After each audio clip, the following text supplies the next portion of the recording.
جو 2.5 سال پہلے انفیکٹ رائیونڈ میں بیٹھ کے جب پرائم منسٹر صاحب اسپیچ کرتے تھے، یہ آپ لوگوں کو انٹرویو دیتے تھے، جو تھیم ان کی تھی، جو ڈومینیٹنگ تھیم تھی، وہ ان چینجڈ ہے، ناٹ وتھ اسٹینڈنگ کے آبسٹیکلس اور اس میں دشواریاں پیدا ہوئیں، ان کی یہ فرم بلیف ہے۔ بیک گراؤنڈ سن لیجئے تو بڑا پیرس میں کیا ہوا فاطمی صاحب، اس وجہ سے اب آپ سمجھ سکتے ہیں کہ گراؤنڈ ریئلٹیز بدل چکے تھے۔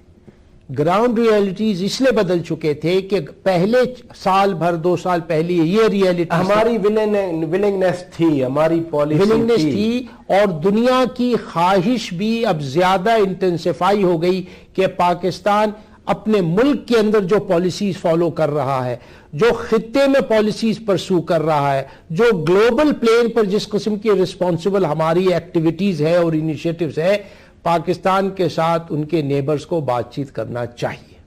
یہ آ گیا ایکسٹرنل انکریجمنٹ، جو بیرونی دنیا کا ایک انفلوئنس کہیں، پریشر کہیں، ان کی طرف سے ایک کنونسنگ آرگیومنٹ کہیں۔ آپ پیرس میں موجود تھے، وزیر اعظم صاحب کے ساتھ آپ گئے ہوئے تھے دورے پہ، وہاں مودی نے کیا ایک ہی ہال میں اکٹھے تھے دونوں وزیر اعظم یا علیحدہ علیحدہ ہالز میں تھے؟ دیکھیے یہ بہت بڑی کانفرنس تھی، پورے دنیا سے لیڈرز آئے تھے، اور لیڈرز کو فرینچ پریزیڈنٹ جو ہیں اولاند وہ ریسیو کر کے ایک ہولڈنگ روم سمجھ لیجئے، یہ ویٹنگ روم میں لیڈرز کو بھیج دیا جاتا تھا۔ ہمارے دونوں وزیر اعظم ایک روم میں تھے یا علیحدہ علیحدہ؟ 3 رومز میں ڈسٹریبیوٹڈ تھے اور وہ موو اراؤنڈ کر سکتے تھے۔ تو ہمارے روم میں جتنے لیڈرز تھے بہت سارے انکلوڈنگ افغانستان کے، ہمارے روم میں وزیر اعظم نریندر مودی نہیں تھے۔ پھر وہ اچانک آئے اس روم میں جہاں وزیر اعظم نواز شریف بیٹھے تھے، یا باقاعدہ انہوں نے پہلے چیک کروایا کہ نواز شریف صاحب کہاں ہیں، وہ ملنا چاہ رہے تھے؟ ہم صرف صورتحال سمجھنا چاہ رہے ہیں۔ یہ تو پریزیوم ہم نہیں کچھ کر سکتے ہیں، مگر پرائم منسٹر نریندر مودی صاحب جس ہال میں ہولڈنگ روم ان کی تھی، وہاں سے وہ واک ان کر کے اس ہال میں آئے جہاں پاکستان کے اور بہت سارے اور دوسرے لیڈرز بھی موجود تھے، اور سیدھے وزیر اعظم نواز شریف کی طرف آئے۔ جی وزیر اعظم کے طرف آئے، انہوں نے انہیں گریٹ کیا، پرائم منسٹر نے انہیں گریٹ کیا، اور پھر پرائم منسٹر صاحب نے انہیں ریکویسٹ کیا کہ آپ تشریف رکھیے۔ آپ کو پتا ہے پورے ہال میں صوفہ، ہر صوفے پر کوئی نہ کوئی لیڈر بیٹھا ہوا تھا۔ پھر ہم ہٹ گئے تاکہ دونوں لیڈرز جو ہمارے ہیں وہ آپس میں بات چیت کر سکے۔ تو پھر بعد میں یہ پتا چلا کہ پرائم منسٹر صاحب انڈیا کے، انہوں نے ہمارے پرائم منسٹر صاحب یہ کتنی دیر میٹنگ یہ جاری رہی دونوں وزیر اعظم؟ آپ تو ایسا لگ رہا ہے کہ آپ اس کی اسکرپٹ لکھنا چاہ رہے ہیں، کوئی obviously کوئی تھوڑا سا آئیڈیا ہونا کہ یہ اتنی بڑی۔ دیکھیے فاطمی صاحب، جو تبدیلی آئی، ہم اس تبدیلی کا بیک گراؤنڈ سمجھنا چاہ رہے ہیں۔ تو دونوں وزیر اعظم اس روم میں اکٹھے ہوئے جس میں وزیر اعظم نواز شریف صاحب بیٹھے تھے، یہ کتنی دیر بات چیت چلی؟ میرا یہ خیال ہے کہ ابھی مشکل سے 2 منٹ بھی بات چیت ہوئی ہوگی کہ prime minister, Indian prime minister نے اپنے فارن سیکرٹری کو اشارہ کیا نزدیک آنے کے لیے، اور پھر میں بھی اپنے پرائم منسٹر کے نزدیک چلا گیا۔ اور فاطمی صاحب، پہلے دونوں وزیر اعظم اکٹھے بیٹھے رہے، پھر جے شنکر صاحب ان کے پاس آ گئے، اور سید طارق فاطمی صاحب میاں نواز شریف کے قریب آ گئے۔ جی پھر اور ہم نے دیکھا کہ پرائم منسٹر مودی صاحب نے کہا کہ ہماری کانٹیکٹس بند ہو چکے ہیں، ہماری بات چیت نہیں ہو رہی ہے، تو یہ ہونی چاہیے۔ تو پرائم منسٹر صاحب نے کہا کہ یہ تو میں نے آپ کی انیشیٹو پہ، میں دلی گیا ہی تھا اسی کام کے لیے، اور ہم تو ہر جگہ یہ کہتے رہے ہیں کہ دو کنٹریز جن کے اتنے تعلقات، ہسٹورک تعلقات ہیں، لنکیجز ہیں، اور وہ بات چیت بھی نہیں کرتے ہیں، یہ تو بڑی غلط بات ہے۔ اور خاص کہ ہماری عوام جو ہے وہ تو ایک دوسرے کے ساتھ بات چیت کرنا چاہتی ہے، تو کیوں ہم تیار نہیں ہوتے ہیں؟ خیر اینی وے، تو یہ پروپوزل آیا کہ دونوں نیشنل سیکیورٹی ایڈوائزرز کی ملاقات ہونی چاہیے۔ یہ نریندر مودی صاحب کی طرف سے آیا، ٹھیک ہے۔ تو پرائم منسٹر صاحب نے کہا ٹھیک ہے۔ تو پھر بینکاک میں فارن سیکرٹری صاحب بھی تو ساتھ تھے؟ نہیں، تو پھر یہ دونوں نے آپس میں فیصلہ کیا کہ نیشنل سیکیورٹی ایڈوائزرز کے ساتھ ساتھ فارن سیکرٹریز، کیونکہ منسٹری آف فارن افیئرز وہ انسٹیٹیوشن ہے جو اس پروسیس کو لے کر آگے بڑھے گی۔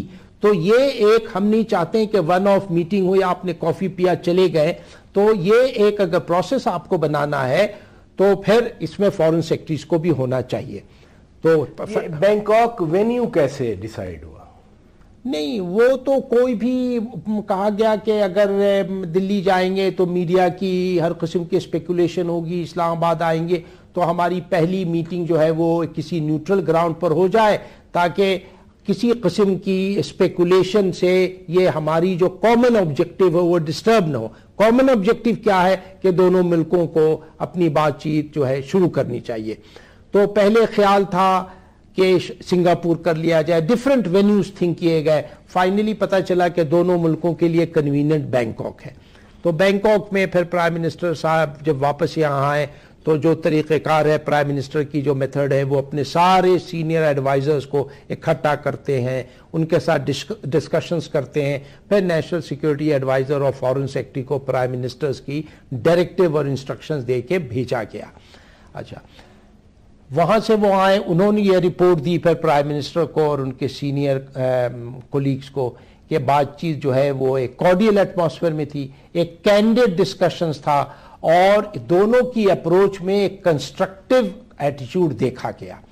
اور پھر یہ بتایا گیا کہ اب Indian foreign minister Sushma Swaraj جو ہیں، کیونکہ دونوں NSCs کی میٹنگ ہو گئی ہے اور انہوں نے ایگری کیا ہے کہ اب بات آگے بڑھے تو وہ تشریف لائیں گے ہارٹ آف ایشیا پر۔ سو یہاں تک فائنل ہو گیا کہ بھارت کی وزیر خارجہ پاکستان آئیں گی، وزیر خارجہ پاکستان آئیں، یہاں پر مذاکرات ہوئے اور ایک نئی جوائنٹ سٹیٹمنٹ آئی جس میں کمپوزٹ ڈائلاگ کو کمپریہنسو بائیلیٹرل ڈائلاگ کے نام سے بحال کیا گیا۔ فاطمی صاحب، بریک کا وقت ہوا ہے، ناظرین بریک لیتے ہیں۔ بریک کے بعد جب واپس آئیں گے تو جو کمپوزٹ ڈائلاگ کو کمپریہنسو بائیلیٹرل ڈائلاگ کہا گیا ہے، اس کے اسکوپ پہ ذرا بات کریں گے کہ آگے کیسے بڑھیں گے دونوں ملک اور نام تبدیل کرنے کی ضرورت کیا تھی۔ فاطمی صاحب سے یہ پوچھیں گے ایک بریک کے بعد۔ سٹے ود اس۔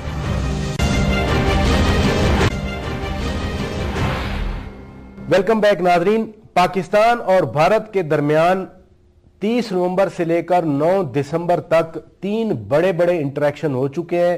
وزیر اعظم بھی ملے ہیں، اس کے بعد نیشنل سیکیورٹی ایڈوائزرز اور فارن سیکرٹریز ملے اور پھر وزراء خارجہ ملے۔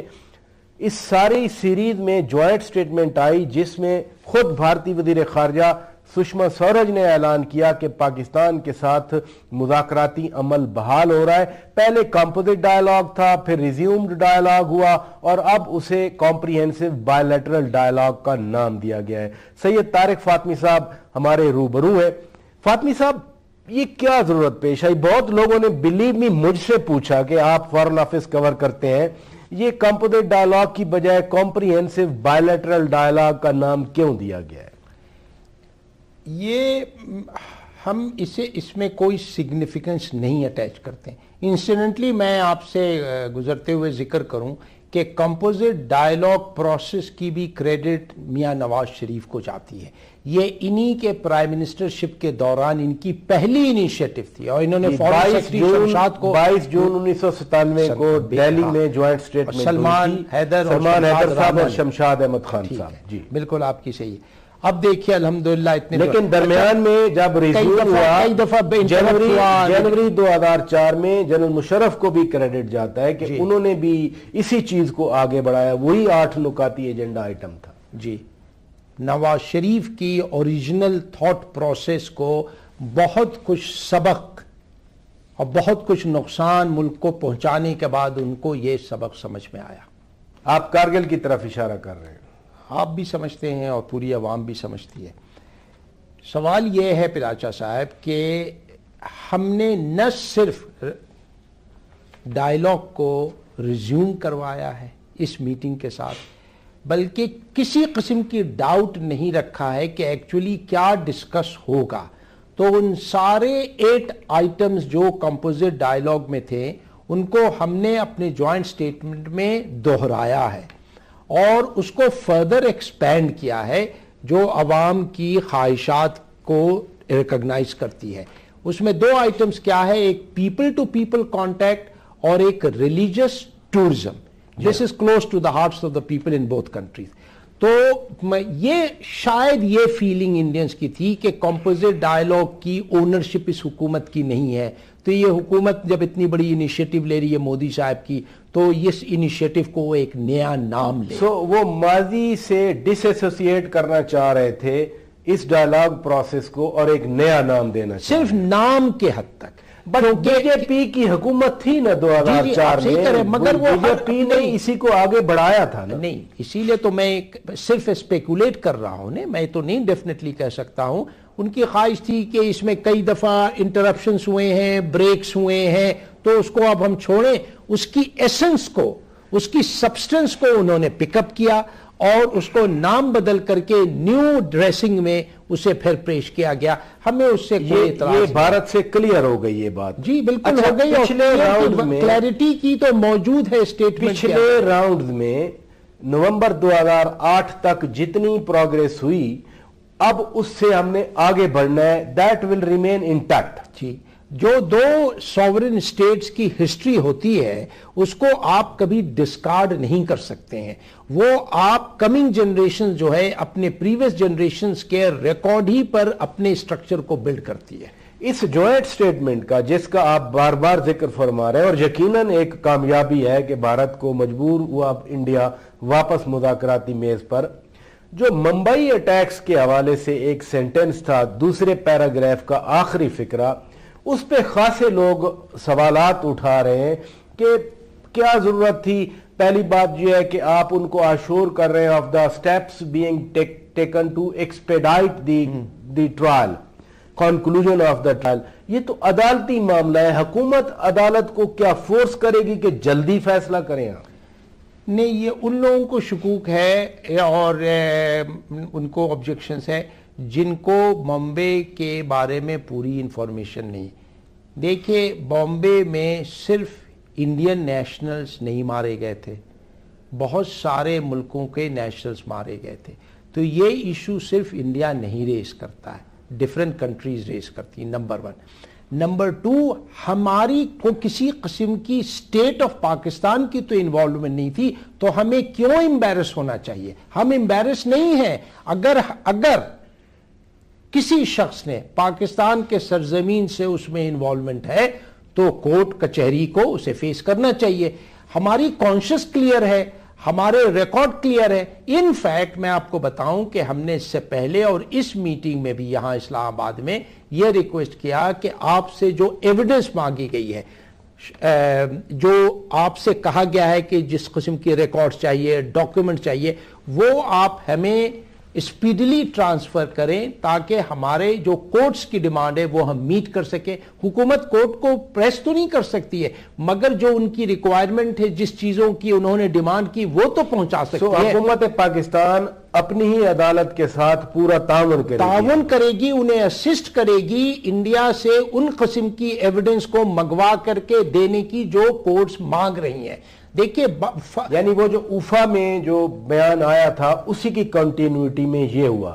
اب ہم نے اوفا کے بعد ہم نے بھی کچھ ڈوزیئر دیے، جا کے یو این کو ڈوزیئر دیے، سرتاج حدیث صاحب نے جان کیری کو ڈوزیئر دیے، اور اوفا کے بعد یہاں پریس کانفرنس میں اناؤنس ہوا تھا کہ ہم ان کے نیشنل سیکیورٹی ایڈوائزرز کو بھی وہ ڈوزیئر دیں گے. تو کیا وہ 3 ڈوزیئر جن کا تعلق پاکستان کے اندر دہشت گردی کے واقعات میں بھارت کا ملوث ہونا ہے، وہ بھارت کو بھی دیے یا نہیں؟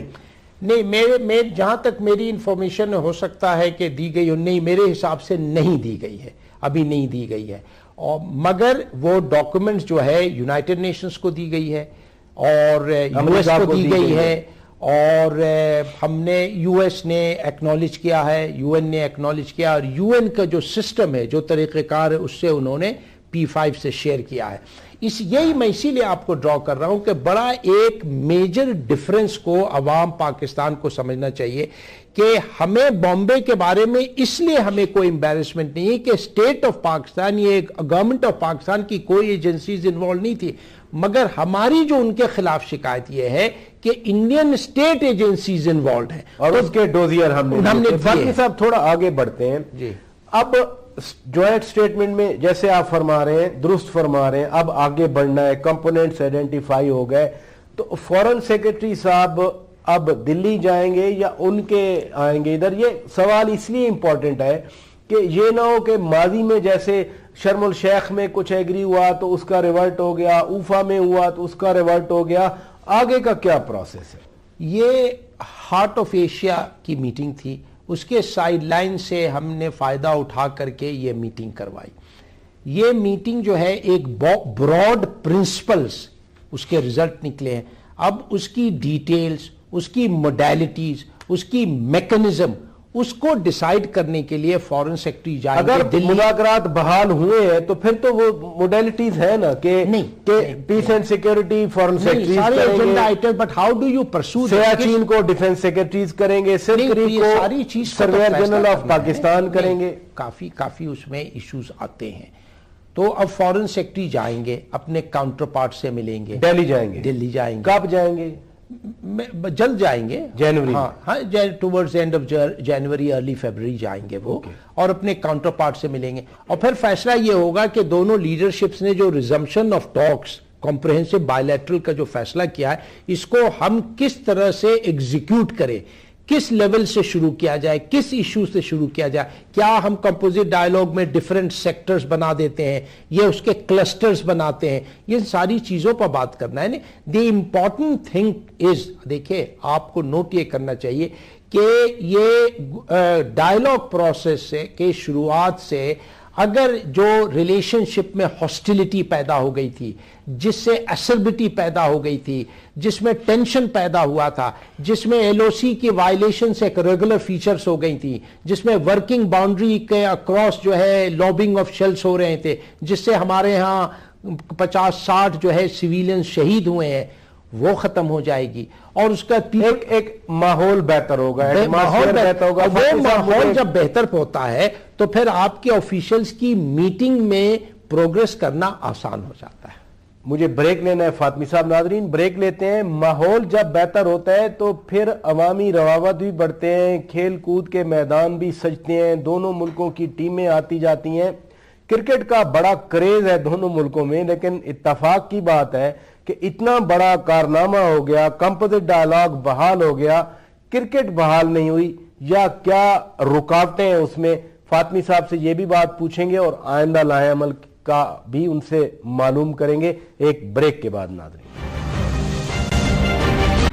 Welcome back. ناظرین پاکستان اور بھارت کے درمیان تعلقات میں حالیہ پیش رفت کے حوالے سے بات چیت کر رہے ہیں. ہمارے ساتھ موجود ہیں وزیر اعظم کے معاون خصوصی سید طارق فاطمی صاحب.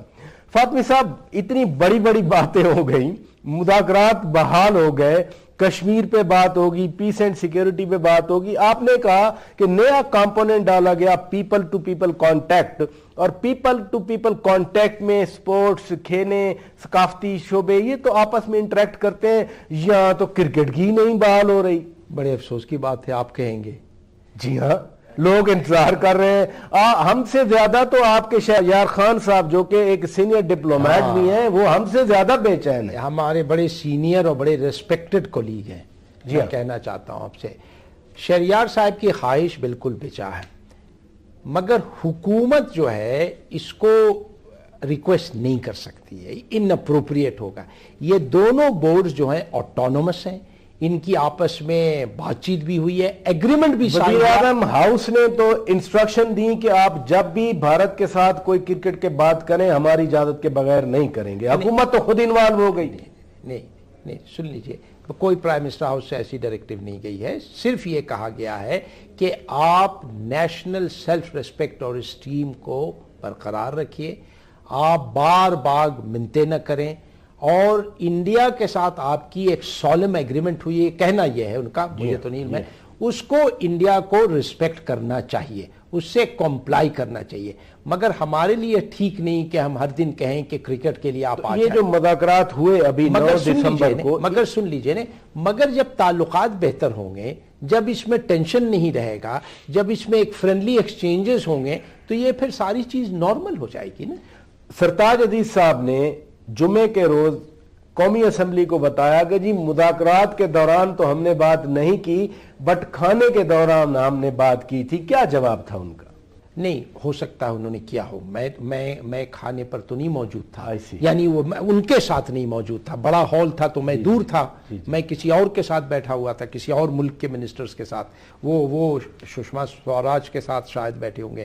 جیسا کہ میں نے آپ سے کہا نہیں کہ یہ گورنمنٹ کا کام نہیں ہے کہ کسی فورن گورنمنٹ کو کہیں کہ جی آپ ہمارے ساتھ کرکٹ کھیلیں، نہیں کہ یہ دونوں بورڈز آٹونومس ہیں اور ان کی جو ایگریمنٹ ہوئی ہے اس کو دونوں کنٹریز کو دونوں منتخب حکومتیں ہیں، اگر لوگوں کی خواہش ہے کہ کرکٹ ہو پاکستان اور بھارت کے درمیان، عوامی امنگوں کی ترجمانی منتخب حکومتیں کیا کرتی ہیں اور وہ اس اپروپریٹ لیول پہ آواز بھی اٹھاتی ہیں، تو یہاں تو پھر لوگوں کی خواہشات کا کوئی احترام نہیں کر رہی کوئی ہم نے حکومت۔ اس سے زیادہ بڑا اسٹیپ لیا ہے، آپ اپنے آپ کو کنفائن کریں کہ ہم کہہ رہے ہیں کہ ہم اسٹیٹ ٹو اسٹیٹ ایک ڈائیلاگ پروسیس ہم نے انیشیٹ کیا ہے، ایک بریک تھرو ہوا ہے ریلیشن شپ میں، تو کرکٹ وغیرہ تو یہ سارے اس کے فال آؤٹ پھر ہوں گے نا، جب تعلقات دونوں ملکوں میں بہتر ہوگی، جب کشیدگی کم ہوگی، جب لوگوں کا آنا جانا ہوگا، تو پھر اس قسم کی بات کی نہیں جائے گی کہ کرکٹ ٹیم آ نہیں رہی ہے، یہ کبڈی ٹیم جا نہیں رہی ہے، تو پھر یہ نارمل فیچر بن جائے گا۔ آپ دعا کریں کہ یہ بات چیت جو ہے یہ ایک ان انٹرپٹیبل پروسیس بن جائے اور کسی قسم کی امپیڈیمنٹ جو چھوٹے جناب مشرف نے بھی 2005 میں جو جوائنٹ سٹیٹمنٹ دی تھی ڈاکٹر منموہن سنگھ کے ساتھ دہلی میچ دیکھ کے بعد، اس میں بھی یہی لکھا تھا کہ پیس پروسیس از irreversible، لیکن اس میں انٹرپشن اتنی بار آئیں، اس کی میں کہنا یہ چاہ رہا ہوں کہ کوئی گارنٹی نہیں ہے، گارنٹی تو کسی چیز کی نہیں ہے نا، مگر آپ کی کوشش تو جاری رہنی چاہیے اور آپ کی نیت اچھی ہونی چاہیے، تو اللہ تعالیٰ جو ہے نا جس کی نیت اچھی ہوتی ہے تو اسی کو کامیابی دیتا ہے۔ اگلے سال ہم نے سارک سمٹ کو ہوسٹ کرنا ہے، سارک سربراہی اجلاس پاکستان میں ہونا ہے، کوئی بات چیت ہوئی کہ نریندر مودی آئیں گے اگلے سال پاکستان؟ دیکھیے جب سارک سمٹ کا فیصلہ کٹھمنڈو میں ہوا تھا، سارک کا چارٹر یہ کہتا ہے کہ وینیو کے اوپر اسی وقت فیصلہ ہوتا ہے جب آل ممبر سٹیٹس کے ہیڈز جو ہیں اس کو ایکسپٹ کرتے ہیں، تو انہوں نے تو خود ایکسپٹ کیا تھا کٹھمنڈو۔ ابھی کوئی بات چیت ہوئی؟ جی انشاءاللہ ضرور آئیں گے، کوئی وجہ نہیں کہ نہیں اب جب سشما سوراج آئی ہیں اس بار کوئی ایسی بات ہوئی نہیں، ہم کیوں پوچھیں کہ آپ آئیں گے کہ نہیں آئیں گے؟ ہم کیوں یہ سوال پوچھیں جب ان کے طرف سے کمٹمنٹ ہے پہلے سے؟ دیکھیے نا، اچھا پھر کیا ہے، الحمدللہ حالات جو آج ہیں وہ 6 مہینے پہلے سے بہتر ہیں، 6 مہینے پہلے جو تھے سال بھر پہ، اور انشاءاللہ آنے والے دنوں میں آپ کی جو کاؤنٹر ٹیررزم ایفرٹ ہے، جو آپ کا نیشنل ایکشن پلان ہے، جس طرح سے ملک کے اندر بہتری آ رہی ہے، اب آپ کراچی کے حالات دیکھیں، کراچی بہتر ہے، ہم سب کہتے ہیں، میں اکیلے نہیں کہتا، خود کراچی کے لوکل سٹیزنز کہتے ہیں کہ جس قسم کی کڈنیپنگز اور بلیک میل اور لوگ خوش ہیں، رینجرز نے بزنس جو رینجرز نے کاروائیاں کی ہیں، جو قربانیاں وہاں دی گئی ہیں، لوگ خوش ہیں، بزنس ایکٹیویٹیز بہتر ہو رہی ہے، اکنامک گروتھ ہو رہی ہے، تو اسی طرح سے انشاءاللہ آپ دیکھیں گے کہ آپ جب اس ایفرٹ کو کلمینیٹ کریں گے تو the country will truly become peaceful and stable۔ Pakistan اور بھارت کے درمیان ٹریڈ بھی ایک ایلیمنٹ ہے، آپ ہی کی حکومت ایک دن فیصلہ کر چکی تھی کہ کابینہ کا اجلاس ایک جمعے کو بلایا جائے اور موسٹ فیورڈ نیشن کا سٹیٹس دیا جائے، پھر اگین نام بدلا گیا، NDMA نام رکھا گیا، نان ڈسکریمنیٹری مارکیٹ ایکسیس۔ تو تجارت کے حوالے سے پاکستان اور بھارت آج کہاں کھڑے ہیں ایک دوسرے کے ساتھ آزاد تجارت کرنے کے معاملے پہ؟ پاکستان جو تیار ہے اس چیز کے لیے کہ ہندوستان کے ساتھ تجارت ہونی چاہیے، مگر تجارت اس وقت ہو سکتی ہے جب دونوں ملکوں کے تعلقات میں نارملسی آئے، تو یہ ساری چیز لنکڈ ہے۔ یہ جو 9 دسمبر کو انیشیٹو دونوں ملکوں نے لیا ہے، اگر یہ پروسیس چل پڑا اور جب آپ پیس اور سیکیورٹی کی بات کر رہے ہیں، جہاں آپ جموں اور کشمیر اور سیاچن کی بات کریں گے، تو ٹریڈ بھی آبویسلی اس میں آئے گا۔ آپ سمجھ رہے ہیں، پرابلم یہ تھا کہ ریلیشن شپ میں اتنی ٹینشن آ گئی تھی، اتنی ہاسٹیلٹی پیدا ہو گئی تھی، اور ہندوستان کے طرف سے کوئی ایویڈنس ہمیں نہیں مل رہا تھا کہ وہ اس میں انٹرسٹڈ ہیں کہ پاکستان کے ساتھ کوئی کنسٹرکٹیو انگیجمنٹ کی جائے۔ اب تو آ گیا نا, اب تو جوائنٹ سٹیٹمنٹ آ گیا. یہ شروعات ہے, اس کی انیشل سٹیجز ہے. اب اس کو ایک فارمیٹ کے اندر لانا ہے, ایک میکنزم کے اندر لانا ہے, اس کی موڈیلٹیز پر کو تعین کرنا ہے. تو انشاءاللہ آپ کی دعا ہونی چاہیے اور ہم سب کی کوشش ہونی چاہیے. فاطمی صاحب, وقت بھی کم رہ گیا ہے. افغانستان بہت بڑا ایشو تھا, بٹ میرا ایک ہی سوال ہے کہ ٹرائی لیٹرل بھی ہوئی, بائی لیٹرل بھی ہوئی, کوارٹریلیٹرل بھی, یعنی دو طرفہ ملاقاتیں ہوئی, 6 افریقی مذاکرات ہوئے اور 4 افریقی مذاکرات ہوئے. کب تک مفاہمتی عمل شروع ہو رہا ہے؟ یہ 29 جولائی 2015 کو ملا عمر کے موت کی خبر جب کابل سے نکلی, اس کے بعد یہ سارا پروسیس جو ہے وہ انرائیول ہو گیا. ٹھیک ہے, اس کے بعد کیونکہ یہ افغان لیڈ پروسیس ہے, افغان اون پروسیس, ہمارا ایک سپورٹنگ رول ہے اس کے اندر. ہم نے تو آگے نہیں بڑھنا ہے, وہیں تک جانا ہے جہاں تک افغانستان کی حکومت کہتی ہے کہ آپ جائیے. تو اب الحمدللہ یہاں بڑی اچھی بات چیت ہوئی ہے اور افغانستان کے صدر نے اس چیز کو کنفرم کیا ہے کہ وہ ابھی بھی سمجھتے ہیں کہ ریکون پروسیس یعنی ریکنسیلیشن پروسیس مفاہمتی عمل وہی افغانستان کے لیے صحیح ہے. ساتھ ساتھ امریکنز نے بھی یہی کہا ہے, چائنیز نے بھی یہ کہا, اور سارے کانفرنس, یہ کانفرنس ہی تھی افغانستان کے بارے میں, ہارٹ آف ایشیا. تو یہ استنبول پروسیس اور ہارٹ آف ایشیا کی جو ڈکلیریشن ہے وہ بھی ریکون پروسیس کو, آپ کی بات سے یہ سمجھوں کہ افغان سائیڈ اب ہمیں ریکویسٹ کرے گی اور پھر ہمارے لوگ وہاں جائیں گے اور ان کے ساتھ کنسلٹیشنز کر کے یہ طے کریں گے کہ کب اور کہاں اور کس طرح سے باتیں. ایک چیز یاد رکھیے گا کہ ریکون پروسیس, میں دوہرا رہا ہوں, ریکون پروسیس میں Pakistan is not the leading participant. سمجھ آ گئی, یعنی وہ ابھی افغان جس طرح سے اور جتنا وہ کہیں گے ہم کریں گے. افغان حکومت کی درخواست کا انتظار ہے. پہلے درخواست آئے گی, پھر ہمارا ایک وفد کابل جائے گا, طے کرے گا چینے, اور پھر یہ سیکنڈ راؤنڈ ہوگا. ناظرین, فاطمی صاحب اتنی وضاحت سے بات کرتے ہیں کہ کسی انٹرپریٹیشن یا ایکسپلینیشن کی ضرورت ہی نہیں پڑتی, سب کچھ سیلف ایکسپلینیٹری ہوتا ہے. اپنے میزبان شوکت پراچا کو اجازت دیجیے. خدا حافظ.